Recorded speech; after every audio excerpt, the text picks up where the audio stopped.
Hello everyone and welcome back to my F1 2020 career mode with Haas F1 team, here for the Austrian Grand Prix today. So last episode for the Canadian Grand Prix, what a race that was, really good race from us. If you missed that, go and check that out before you go and watch this one. So we have one development coming in for the Austrian Grand Prix on the engine side. But we have, as you can see on the top right, 1,750 R&D points, so we're going to try to spend them a bit on the aerodynamic side, but then I think we don't have enough anymore to get another upgrade in. No, sadly not. Don't have enough resource points to get any more upgrades in, which is kind of a shame, but you know, that's how it is. We're gonna get resource points after the next Grand Prix. So yeah, two upgrades coming in for the next Grand Prix in Austria, engine side and aerodynamic side, and let's just skip to the Austrian Grand Prix. So the engine development came in through, and oh no, as you can see, the aerodynamic upgrade failed, which is not great. And we also fell behind Alfa Romeo in the performance chart, which is even worse. But I think it's all really close. Yeah, you can't see right now because you're not at the Austrian Grand Prix yet. But we've fallen behind Alfa Romeo, which is not great. But anyway, I think it's very close, as I just said. Just check for the final tire allocation, and now let's jump into the race weekend. So here we are then at the Austrian Grand Prix. And as I showed you before, we have fallen back behind Alfa Romeo in the performance chart, but as you can see too, it is really close between us three, Alfa Romeo, Haas, and AlphaTauri.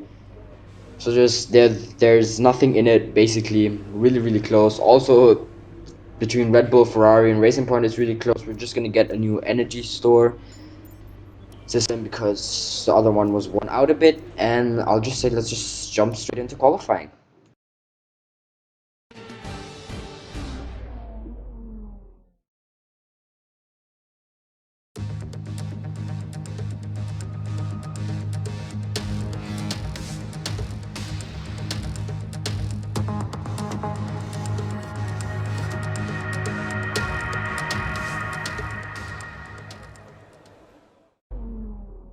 So here we are then, we come through for our first flying lap of this qualifying session for the 2020 Austrian Grand Prix.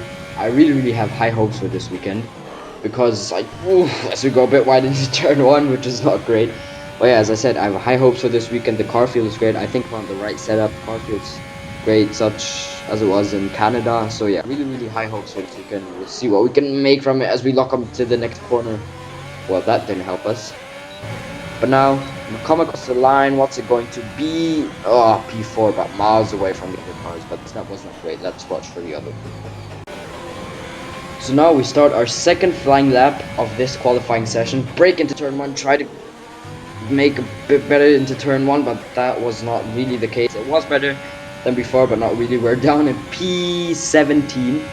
Now let's brake properly for turn 3 and not mess it up like in the lap before. That was a bit better as we lock up, but I don't think that cost us too much time. Yes, we're 5/10 up on our best time.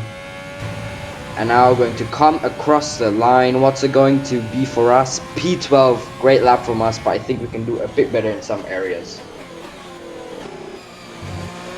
So yeah, just checking how the others have ranked up. We are still in P12, as I said before. That lap could have been better, but it was good, but could have been better at some areas, so we'll try to make that happen for our last flying lap of this qualifying session. So now here we are, we come through for our final flying lap of this qualifying session, our third flying lap. Much better into turn 1 than on the laps before, as we go green already after one corner.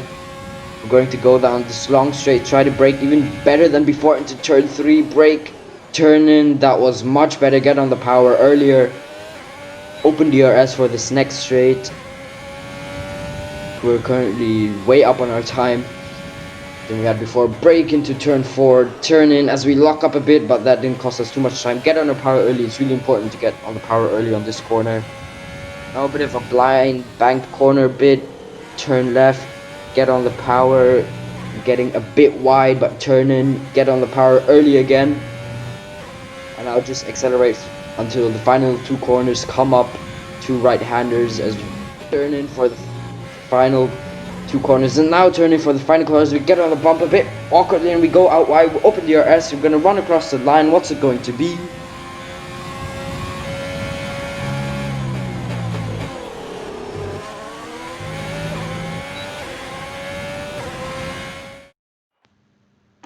So yeah, P13 for us in qualifying. Valtteri Bottas secures pole position in front of Lewis Hamilton, and Sebastian Vettel is in P3. Sergio Perez and Lance Stroll split the Red Bulls. We are in P13. Our teammate Romain Grosjean way down the order, now into the race.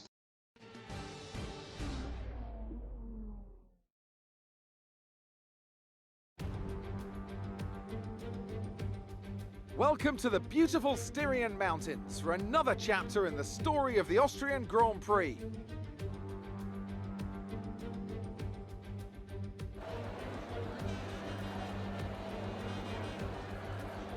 It's one of the shortest laps on the calendar today then, with 7 rights and just 3 lefts, making up the 10 corners of this high-speed circuit. Turn 2 is barely a corner at all. They'll be flat out through there, a left-hand kink into the uphill braking zone of Turn 3. Turns 1, 3 and 4 are all potential opportunities to overtake. Alongside me to discuss all the action today is Anthony Davidson. And thanks for joining us, Ant. And tell me, you were down in the pit lane earlier. How do you think the track conditions are today? Well, it's looking a bit cold out there, if I'm honest. These tyres have quite a narrow operating window in terms of the temperatures they need to extract the best grip. So with a cold track surface, it's going to be harder to keep those temperatures up, which will lead to lower grip and maybe more mistakes. Off the back of a fantastic qualifying session, it's time to see how our starting grid looks for today's race. Valtteri Bottas lines up on pole position, and it's Lewis Hamilton alongside. Moving on to the rest of the grid, we have Vettel, Leclerc, Max Verstappen, and Perez, Stroll, Albon, Ricciardo, and Lando Norris. Sainz, the captain, Daniel Kvyat, and Raikkonen, Giovinazzi, Gasly, Romain Grosjean, and George Russell, Latifi, and Esteban Ocon rounds off the grid. It's almost time for those 5 red lights to go out. Then let's see who can prevail today. So here we are then, on the grid for the 2020 Austrian Grand Prix, just checking our final strategy and then just jumping into the race and get this race started. So building up the revs as we wait for 5 red lights out of this Austrian Grand Prix. It's lights out and away we go. We get a great start once again as we overtake Ricciardo and Sainz already. And also I think Alex Albon, we're going to dive down the inside, brake a bit later, but that doesn't work. Sainz shoots around the outside. We've passed Lando Norris. We're up into P9. Great stuff from us on lap 1. We're going to have to brake a bit earlier so we don't hit any of the cars in front as we go down the inside of Lance Stroll up into P8. But I think he's going to fight with us down this next straight. No, we have the better acceleration of the slipstream of Carlos Sainz. P8 for us after half a lap from P12. Great stuff from us again, once again in lap 1. But we lock up and that might allow Stroll to get around on us. No, that does not happen, thankfully. We keep the position, we keep in P8 as we awkward, we get on the curb, which unsettles the rear end a bit, but thankfully we didn't spin and we caught the car in the end. So yeah, great lap 1 from us once again, up into P8. These are the starts that we need to have after not qualifying in the top 10. Great start from us once again. Sebastian Vettel leading this race after lap 1. I'm hoping we can do well again as in Canada, but my hopes are really high for this race. So now we jump onto lap 3. We have DRS and Carlos Sainz, but so does Lance Stroll have on us, but he's a bit too far away and unable to make a move. And maybe you saw it before. There is rain expected for this Grand Prix, so later in the Grand Prix there might be a possibility of rain coming, which is going to make things even more interesting. So yeah, Carlos Sainz is currently stuck behind Sergio Perez, who's stuck behind the Ferrari of I think Charles Leclerc and then Max Verstappen, as Sebastian Vettel is falling down the order a bit now. and Lance Stroll is right behind us now. He obviously has a Mercedes engine in the back of his car, but in this game, as you can see on the R&D chart, we have one of the best engines, and Stroll might try around the outside. We cover up the inside, so that does not work.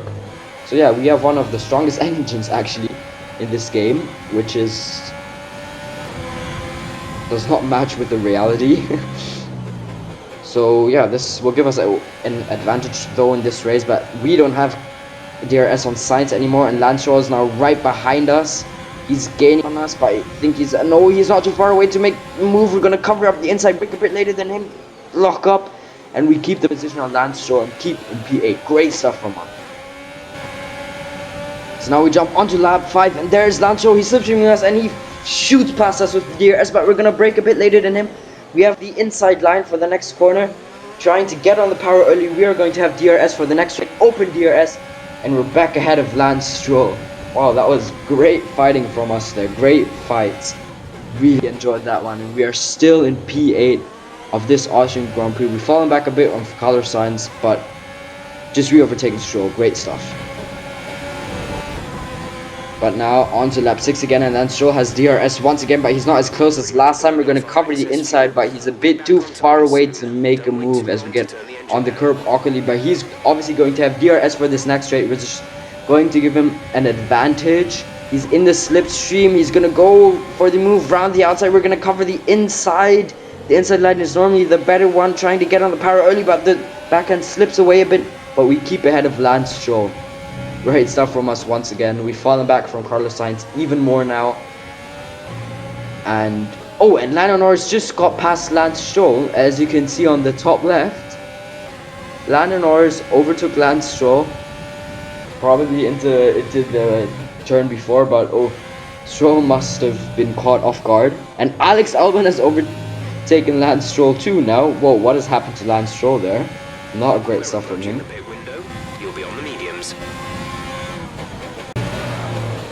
So now we jump onto lap 7. From lap 7 to lap 8, and as you can see, Lando Norris is right behind us now. He's going to maybe try to make a move into turn 1. We're covering inside. He does not have enough room to make a move out the outside. Yes, he does. Lando Norris found enough room and overtook us. He's up into P8. We're down into P9. We're slipstreaming him though. He's going to go defensive from the inside, which is great for us, which is going to allow us to make maybe a switchback move as he blocks the middle of the track awkwardly. We open up DRS, slipstream in, have the better straight line speed, and we're trying to maybe go round the outside on the next corner, break a bit later, go round the outside of Lance Stroll. Can we make the move stick? Oh, Lando Norris obviously, sorry, but no, he keeps in front of us. We're gonna maybe go try round the outside of this next corner. No, unable to make the move on Lando Norris. Great defending from him, I have to say, really great defending from him. There's no way we came past him there, and I'm going to tell my engineer that I'll pit this lap and maybe try to undercut Lando Norris. The undercut in this game and in the last episodes, if you remember, maybe was quite powerful. So I have high hopes for this to work, maybe, as we just get the car slowed down in time. So yeah, we're going to come in for our one and only pit stop 1 lap earlier than planned, from the soft to the medium tires, to try and undercut Lando Norris. Hope for a good stop. 3.0 seconds, yeah, I think that's just normal for the Haas crew now, but as you can see, it's getting darker, and I told you before, there's rain coming, so this will maybe make things even more interesting. But now we have to hope for a great outlap to try and undercut Lando Norris. So now then, we come through the final corner and through the start finish into turn 1. As you can see behind us, we've jumped Lando Norris. We've made the undercut work. We are ahead of Lando Norris now. Great stuff from us. The outlap was critical. We nailed the outlap. And we are back up ahead of Lando Norris, but stuck behind Pierre Gasly a bit, who is surprisingly really way down the order. But we have DRS, slipstream him, and this is going to be an easy pass for us. But he actually tries to fight it, maybe down the inside, but no, we have the better pace around the outside. So maybe make the move. No, he's still there. Pierre Gasly is still fighting, but eventually into the next left-hander, we get the move stick, and we pass Pierre Gasly. But I'm really happy that that worked with the undercut on Lando Norris, as our teammates is in the pits now. And George Russell comes into the pits, and we almost hit George Russell there as he tried to go into the pits, and we came with such a speed there. But as you can see on the bottom left now, we overtake all these cars that are in the pits, including Lance Stroll, and the car in front of us is now Sebastian Vettel. So from lap 11, we're jumping into lap 15. As you can now clearly see, the rain has come down. The rain has started to fall, and Lando Norris has caught back up to us. So did Daniel Ricciardo. But I think that we also closed the gap to Sebastian Vettel a bit, because I think the gap was bigger before. So yeah, we closed the gap to Sebastian Vettel, but the rain has come down now clearly, as you can see, which is making these conditions really hard to handle. And I know the AI normally is driving these conditions. That has been the case in the previous games, F1 2020, F1 2019, F1 2018. In these mixed conditions where the rain starts to fall but you're still on dry tires, the AI is normally really good. So yeah, we're going to have a tough job to keep in front of Lando Norris. But I was actually hoping to maybe catch up onto Sebastian Vettel and maybe work as a team with Lando Norris, so that we can both catch up to Sebastian Vettel, as we are now in lap 16, so 3 more laps to go. DRS is still enabled, so Lando Norris still has DRS, but it's too far away to make a move. And we always gain on Sebastian Vettel in the first 2 to 3 corners, but then we lose a bit and then we gain again at the end of the lap. So yeah, we'll see. Really hoping that we can still catch him and keep Norris behind. That would be really great. So we jumped on to lap 17 and we have got DRS on Sebastian Vettel. And as you can see on the top, Valtteri Bottas is out of this session. He's going to retire from this Austrian Grand Prix on the second last lap. You can see here on the left, there he is, Valtteri Bottas. Actually the same place where Lewis Hamilton retired in real life in 2018, if you guys remember. That was a great day. Great day for Formula 1, because the championship got really exciting then. We know how it ended. But yeah, let's still concentrate on this race and try to get ahead of Sebastian Vettel. We have 1.5 more laps to go in this Grand Prix. So yeah, we move to lap 18 and to the final lap of this Austrian Grand Prix, and the rain is coming down really thick and fast now. So this is going to be really hard, but we have the DRS on Sebastian Vettel. He's going to go defensive to the inside. We brake a bit later. Try to go round the outside of Sebastian Vettel. Can we make the move stick? We're going to have DRS now for this next race. He's obviously on the hard tire, so he has a bit of a disadvantage, but he's still there. But we've edged ahead of Sebastian Vettel on the final lap up into P5. P5, that would be our best result in Formula 1 and one of the best results of Haas in Formula 1. Their best result is P4. So for Haas F1 team, this would be awesome. But the rain is coming down even harder now with every second, which is making these last few corners even more tricky as the back slips away and Sebastian Vettel is going to have a chance to maybe overtake us. Yes, he's overtook us, but we're going to try maybe into this corner going down the inside.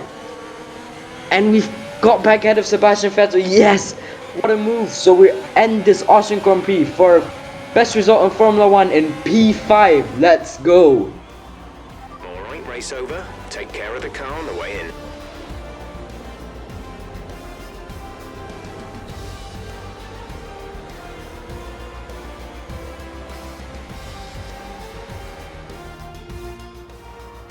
Yes, another historic win under their belts. Well done to the team at Mercedes. So Anthony, what made the difference out there today? Well, time management probably played quite a large role in the outcome of this one. As ever, it's not just about speed, it's all about maintaining that speed consistently over a stint, over a race distance. So being able to keep up the lap times while still being smooth on the controls and gentle on the tyres, that's really where the race was won today. So after a magnificent race, we can now see the drivers making their way to the podium. Once again, it's the Silver Arrows who take top spot, a well-earned victory for Mercedes.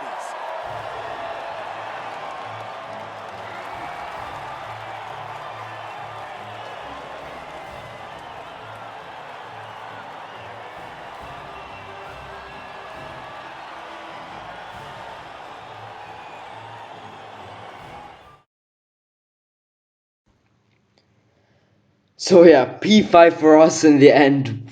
what final few laps or final lap that was. Lewis Hamilton wins ahead of Charles Leclerc, Max Verstappen, and Sergio Perez. Then Sebastian Vettel, Lando Norris, Ricardo Stroll, and Sainz. Our teammate Romain Grosjean is in P14.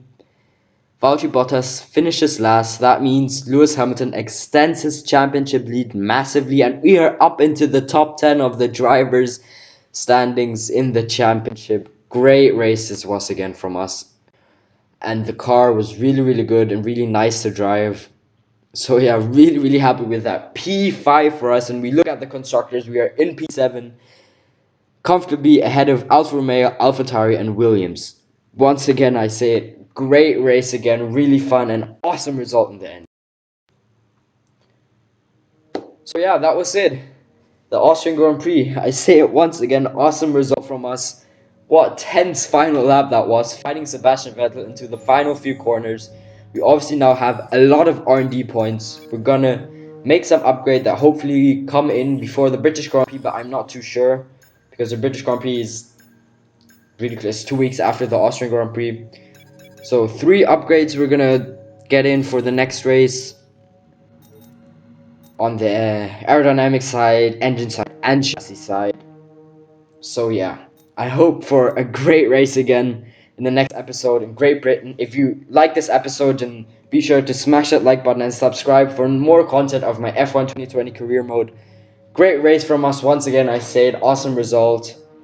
Thank you very much for watching, and see you next time. Goodbye.